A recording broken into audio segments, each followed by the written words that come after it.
Is it possible for artificial intelligence, AI, to become conscious? What is the mind-body problem of explaining consciousness, and how does the theory of the Kabbalah of information approach these issues? In consideration of these fascinating questions, this writer recently spoke with two of the leading researchers in their respective fields. Robert Lawrence Kuhn, noted public intellectual and host of the PBS series Closer to Truth, the acclaimed TV series that features conversations with scientists, philosophers, theologians, and scholars on topics such as cosmology, foundations of physics, the philosophy of science, and consciousness, and Edward Shifrin, creator of the Kabbalah of Information, a prolific author, scientist, and musician. Edward Shifrin, developer of the Kabbalah of Information, in Birmingham, UK, to present his theories at June's Global Philosophy of Religion Project Conference 2022. Credit, courtesy Edward Shifrin, Kuhn, who recently authored a 175,000-word monograph on the subject of the mind-body problem, entitled A Landscape of Consciousness, toward a taxonomy of explanations and implications in the journal Progress in Biophysics and Molecular Biology, explains the issue. How is it possible to get mental states out of brain states? He asks. Brain states are flows of ions, electrical impulses, and all things that may be associated with it, but they are of a totally different character than the mental perceptions that we have. Instances of subjective, conscious experience: the sight of your newly born granddaughter, the smell of garlic cooking in olive oil, or Beethoven's Ninth Symphony. How do all of these experiences arrive from physical matter? Adding to the difficulty, Kuhn notes that some well-known theorists have said, it's not only don't we understand how you can get mental states out of physical states, we don't even understand what it would be like to do something like that. Robert Lawrence Kuhn, creator and host of TV series Closer to Truth. Credit, the Global Philosophy of Religion Project. In other words, he says, we can't even say that we don't understand it. We can't come up with an idea how we could even understand it, so it's a double level of incomprehension. Kuhn adds that thousands of years ago, when people believed in the concept of the immortal soul, this issue was less problematic. However, he points out that by the 20th century, the traditional approaches to a soul or an immortal soul in scientific and philosophical circles had diminished substantially. Despite science's skepticism about religion, he says that in his monograph he not only covered scientific theories about consciousness but also added the perspectives of the various religious traditions, including Hinduism, Buddhism, Judaism, Christianity, Islam, and indigenous religions.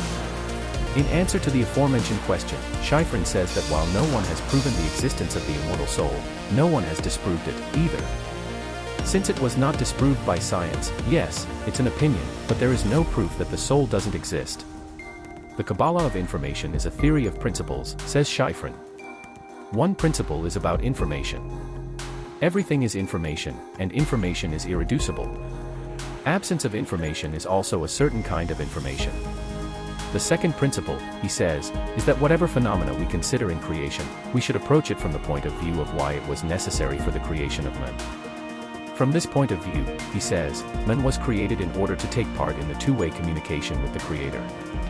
In order to be able to take part in the communication, man needs a structure that can comprehend the concepts of the information space and move in the information space from concept to concept. Moving in the information space is a thinking process. That's how Kabbalah defined the thinking. It's moving in the information space from one concept to another. The soul can comprehend certain concepts. Different souls have different possibilities of comprehension. But what's common to all of them is that they have a structure similar to the structure of the information space, the tree of Sphirot, the tree of concepts. That's what I call vertical integration, because the soul transcends the information space. It can move from one concept to another in the information space, he explains. The movement of the soul in the information space is the thinking process. Horizontal integration is that in every part of the information space, the soul can actually cause information changes through the structure, which must be similar to the structure of a part of the information space. That is the body. In our world, the body is made of the same materials as the rest of the components of our world. That is why the body can interact with the rest of the world, he says. Interplay of AI. Our discussion then progressed to AI and how it affects consciousness. Can AI have consciousness? Kuhn says that some schools of thought believe that AI can be conscious, but most people would agree that the current type of AI is not conscious.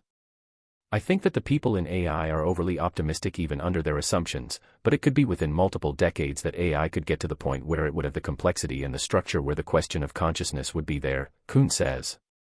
Some say that for all practical purposes, AI will be conscious because there will be no distinction. It'll be impossible to differentiate a conscious being from AI in terms of any test that you could put it to. It would become impossible in principle to even assess whether AI is conscious. Kuhn's view is that AI consciousness cannot be assessed except in the light of particular theories of consciousness. With most theories, he says, AI consciousness is in principle possible, but not with all theories. In response to this question, Schifrin expresses some doubts about AI. At the moment, I think the title artificial intelligence is a bit misleading. It's not really artificial intelligence today. It has the ability to analyze large amounts of information, which is growing and growing, but that's not intelligence. I believe that this ability will grow exponentially. But qualitatively, it's still the ability to analyze what is there. Schifrin compares AI today to a hammer. A hammer is the extension of our hand. The question is AI the extension of our soul or our brain?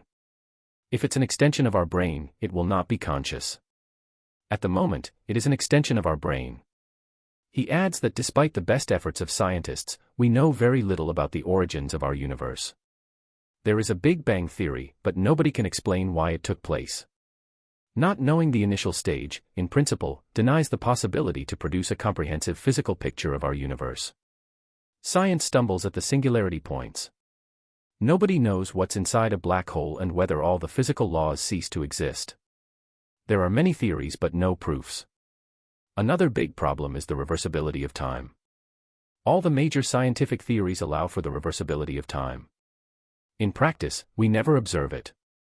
Most important is the fact that science considers our universe as a closed system, which has never been proven.